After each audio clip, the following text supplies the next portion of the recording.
Céline Dion. My dream, to be international star. Could it happen again? Could Celine Dion happen again? I'm Thomas Leblanc, and Celine Understood is a 4-part series from CBC Podcasts and CBC News, where I piece together the surprising circumstances that helped manufacture Celine Dion, the pop icon. Celine Understood, available wherever you get your podcasts. Frequency Podcast Network. Stories that matter, podcasts that resonate. The geopolitical world is a little uncertain right now. But amid all of that turmoil, all the polarization, all the threats and political enemies and the consequences of massive electoral swings, one thing has been certain in this country for decades. Canada is a united country, despite all those political differences.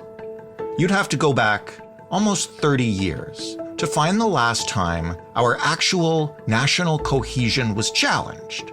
And since that 1995 Quebec referendum, for all the talk of Wexit or Western independence, almost everyone in the country would consider the matter settled when Quebec voted to remain a part of Canada.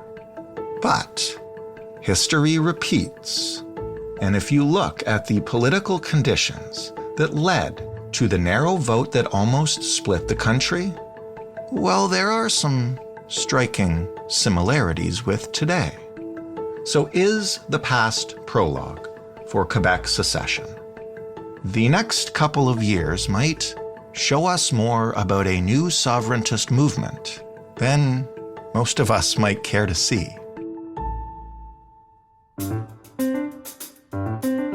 I'm Jordan Heath Rawlings. This is The Big Story. Gerald Butts is the vice chair of the Eurasia Group, as well as the director of the World Wildlife Fund, but when talking politics, you may know him as the former principal secretary both to Prime Minister Justin Trudeau and former Ontario Premier Dalton McGuinty. Hey, Gerald. Hello, it's good to be here. It is great to have you here, and this is a fascinating topic. And as I was thinking of talking to you about it, I realized, first of all, how old I am, and second of all, how many people listening probably have no concept of the threat of Quebec secession in real time. So maybe if you could, just like a brief history of Quebec Sovereignty 101, if possible. Well, it's tough to be brief on that one. I can tell you as a young and slightly terrified graduate student at McGill University, I remember vividly the last one, which was, of course, in 1995, and proceeded after a PQ government was elected following a long-in-the-tooth Liberal government of Robert Bourassa and then Daniel Johnson, succeeded by Jacques Parizeau. And coincidentally, the Bloc Québécois, which had just been formed under the leadership of Lucien Bouchard, became the official opposition after the 1993 federal election. And I remember very vividly living in Montreal when they were elected in 1994, and everybody was saying, don't worry, there's a 20-point lead for the no side in any potential secession vote.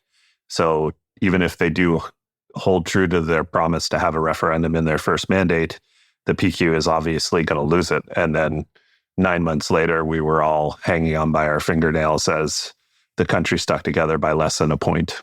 You know what? As you describe that, I got a vivid memory as well, because as listeners to the show will know, my family grew up half the time in Toronto and half the time on a farm in the eastern townships in Quebec. And I remember that night watching with my parents, who were incredibly nervous because this was like their life potentially about to be divided up. Yeah, well, I think a lot of Canadians felt that way. And I think a lot of Canadians both inside and outside of Quebec felt that way. It was quite a shock that the campaign was that close. And it was almost like a U.S. presidential election. It was several thousand votes away from going in the other direction. And I alluded to this in my piece, but Jean Lapierre and Chantal Hébert wrote a terrific book that was published in 2015. I think it was called The Morning After, The Day After, where they recollect in vivid detail how there was no plan in either Quebec City or Ottawa, really, to deal with the yes vote. And that was, now 30 years ago almost. And in your piece in The Walrus, you kind of bring up a much more recent example, though not as local. Can you explain a little bit why Brexit is such a looming shadow right now in what you see as the future of Quebec sovereignty or secession? Yeah, I think it's an important analogy. It's not perfect like all analogies. It's instructive, but it's not a perfect one-for-one fit. Right. I do, though, recall vividly the run-up to the Brexit referendum where you had a government in the UK that had been elected on a slogan that was roughly the same as the one that the opposition is running on here in Canada. He accused the long-standing Labour Party government at that time of Gordon Brown of creating a broken Britain. And immigration was one of the key proof points of that argument. And I think the danger I want to point out, and it's not a partisan point, I think it could be applied to just about every political party. The danger I was trying to point out in the Walrus piece is that it's one thing to criticize a government and its policies. It's another thing to imply that a country itself is broken. And that invites all kinds of actors that mean the country harm to get involved in the politics of whatever country you're talking about, in these two cases, the United Kingdom and Canada. And I think that's a very dangerous table to set because as Canadians, if you want to be charitable about it, we see the best in other countries and the best in other people. And if you want to be uncharitable, you would say that a lot of Canadians are naive about the world. And in particular, the world we live in 2024 is a very different one, even from the world of 2015, let alone 1995. There are a lot of very aggressive actors out there that mean this country harm. And we should be very careful within our internal domestic politics about making claims that the country itself is broken rather than the government or the policies it's promoting. You've touched on a couple of things there that factor into what you sort of paint, at least to me, as a perfect storm for Quebec sovereigntists. Can you give us a sense of what are the factors that are coming together to create those conditions before we talk about them individually and break them down? Sure. Well, there are three in particular.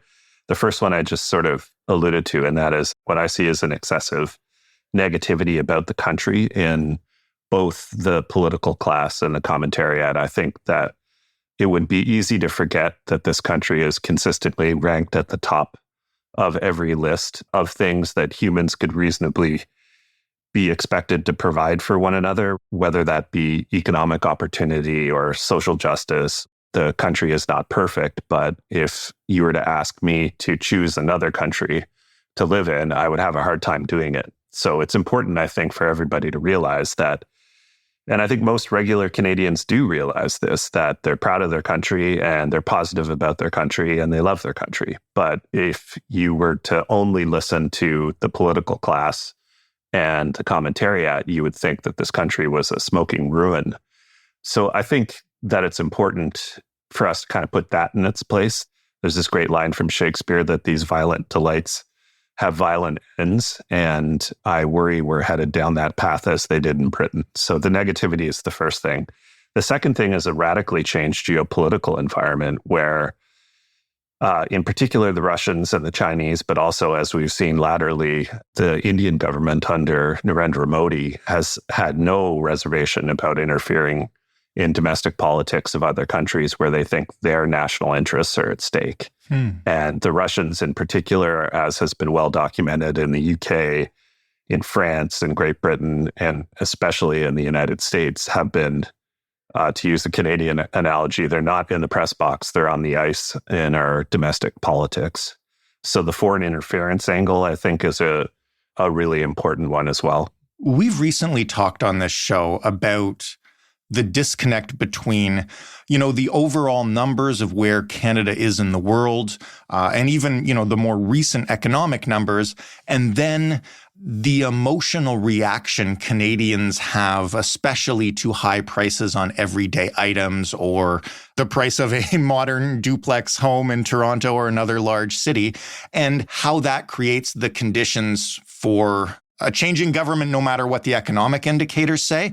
But I guess my question to you then is, if that is part of the conditions for this, wouldn't that theoretically change, assuming that the government changes as most people in the polls expect it will with the next election?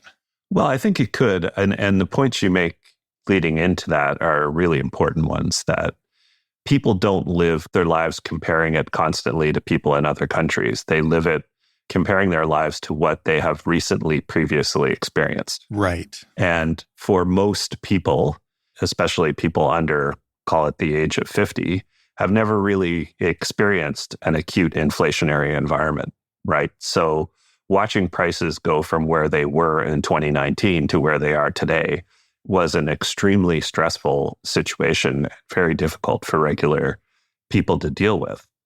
And you can quote to them economic statistics till you're blue in the face. It's not going to change the anxiety that situation causes.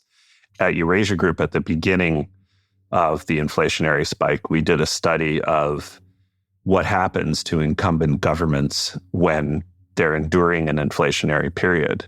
And sounds a bit wonky, but I think your listeners will get the drift. We discovered that if you're an incumbent, you're 2 degrees of standard variation more likely to lose the next election if you endure an inflationary period. And that is true no matter what your ideological predisposition is or what your popularity level was going into that period. And by the way, that's borne itself out.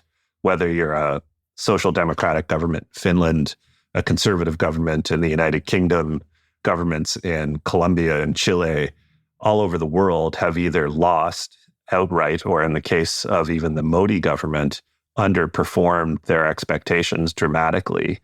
And this is true, as I say, no matter what, whether you're a right-wing government, a left-wing government, or a centrist government, you're not going to escape the scars of inflation. To answer your question directly, I guess it could change if there's a change in government.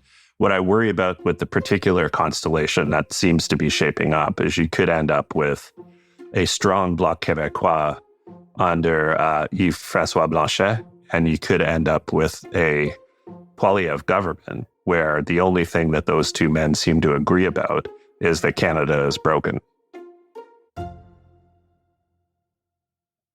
How would that play in Quebec in terms of Poilievre becoming prime minister and the reaction that Quebecers have had to him, at least so far during his time as conservative leader? Well, there's a lot of hockey left to play, to torture the analogy a little bit between now and whenever the election happens. And Mr. Poilievre has a chance to improve his standing. But if the election were today, you would end up with a massive conservative government with very little representation inside Quebec. And I think the dynamic that's taking place, and this can be disrupted, of course, the dynamic that started, though, is that Quebecers, they seem to have decided that Anglophones are going to make Pierre Poilievre prime minister, and they're going to vote to protect themselves by electing a large number of Bloc Québécois MPs. And that, not coincidentally, is exactly the scenario that, not quite exactly the scenario that transpired in 1993, because we had a Francophone Quebecer prime minister at the time. But you did have the Bloc Québécois won enough seats to become, in fact, the official opposition in that parliament. So if the polls continue the way they're going, and they often don't, as I've certainly experienced in my previous life in politics, they do not, you would see a situation where you'd have the Conservatives with most of their strength outside of Quebec and a strong Bloc Québécois opposition within Quebec. And that, I think, is a recipe for a referendum that'll be hard to fight. And if we do come across that dynamic, what role could the foreign interference that you mentioned play? And honestly, why would foreign powers want to interfere in that kind of what would seem to be, an internal squabble in Canada? That's a good question. And I think, again, Canadians, we tend to be a little modest about our place in the world. We do have a seat around the G7 table. And more importantly, we have an almost 10,000 kilometer border with the United States. And if I were looking to cause chaos, I say cause chaos. It seems like the United States is doing a good job of that themselves these days. Right. If I were looking to add to the chaos that the United States is experiencing, disrupting or contributing to the dissolution of their most significant trading partner and a neighbor that, again, they share a 10,000 kilometer border with, would be a good recipe for that. So it wouldn't really be about us, although I suspect the Russians would love to take down a G7 country as a head to put on the wall. They'd be more interested in further disrupting the United States. What form could that take in terms of what would, again, be, a very inward-looking debate, I guess, in Quebec over yes or no? Well, I think it could take a bunch of forms. The way, in particular, Russian interference works, and I said this in the piece, and I don't want anybody to think that I believe Quebecers or other Canadians are naive enough to be duped into voting for something they don't want by devious Russian spies. This is not a Jean Le Carré novel, right? But what the FSB is in particular adept at is finding pre-existing divisions within their adversarial states and exploiting those divisions principally online by creating inflammatory confrontations between a pro-immigration and an anti-immigration faction within the UK, for instance. In Canada, I speculate in the piece that could find a platform on the divided view on climate change between the fossil fuel producing provinces and those that don't produce fossil fuels, in particular, Quebec in this case. Why is climate change such a leverage point for Quebec in particular that it could be exploited in that way? Well, it's really simple. I think that, as I say in the piece, like many well-meaning countries that produce fossil fuels, we've had a hard time getting our act together on climate change in Canada. And full disclosure, of course, I've been a part of that in trying to help have a progressive policy on climate change for most of my career in Canada. But it's true in Canada, it's true in the United States, it's true in every country that produces fossil fuels, save and except Norway. Climate change is a very divisive issue because the regions of those countries where fossil fuels are produced, people who live there identify climate change as a threat to their livings, their jobs. And often the people who want a more progressive approach to climate change don't, I guess, adequately accommodate that view. And that creates a divisive issue that would be very fertile ground for malevolent actors that don't really care about one side of the debate or the other.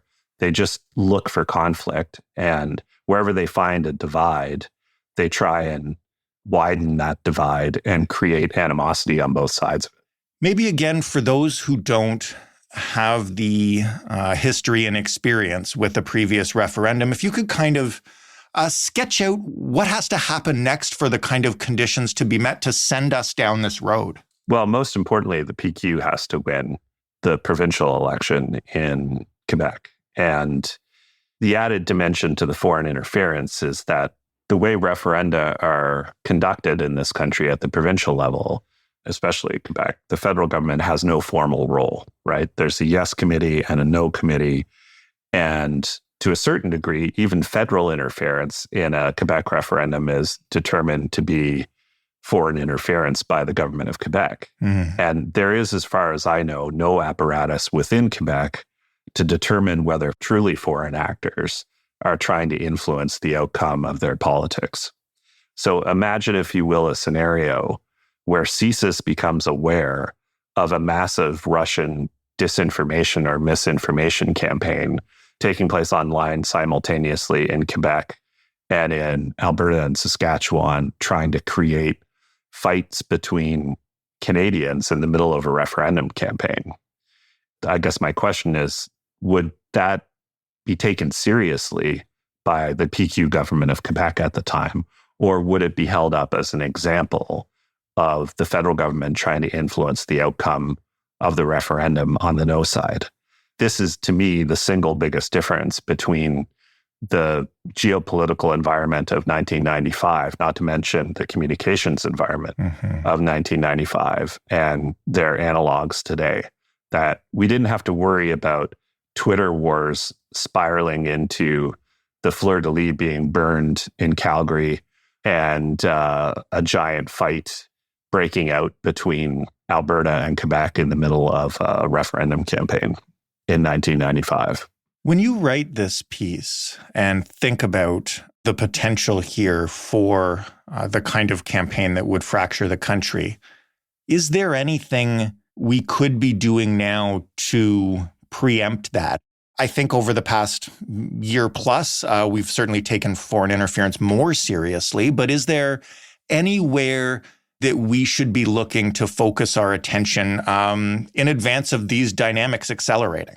Yeah, a couple of things. First of all, I think the broad point to be made on this is the way I conclude the piece, which is that ultimately your defense against this is the common public square, right? It's the kindness and the shared values that regular people have in all parts of the country. And I know that sounds a little esoteric, but I think it's actually really important that we not be too cynical about the way regular Canadians inside and outside of Quebec see their country. I think, unlike the political class too often sounds, or the commentariat too often sounds, people love their country and they think it's a great place to live. And whether they disagree with their government or not, they don't want to see anything irreparably damage the country. So I think fostering that goodwill between Canadians is the most important thing that we can do.